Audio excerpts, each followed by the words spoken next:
saya tak dapat bagi tuan-tuan apa-apa. Cuma apa yang saya telah buat, saya telah amalkan,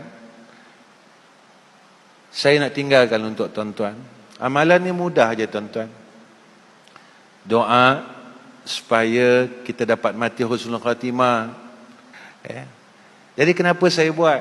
Saya nak besok mati mudah. Tak boleh sebut la ilaha illallah, tapi Allah bagi kita peluang sebut nama dia yang pendek. Allah, mati. Pertama, tuan-tuan baca doa ni lepas maghrib, lepas subuh. Pendek tuan-tuan.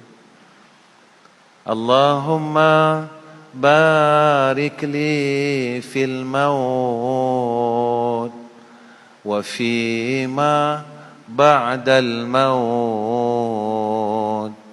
Allahumma barik li fil maut wa fima ba'dal maut.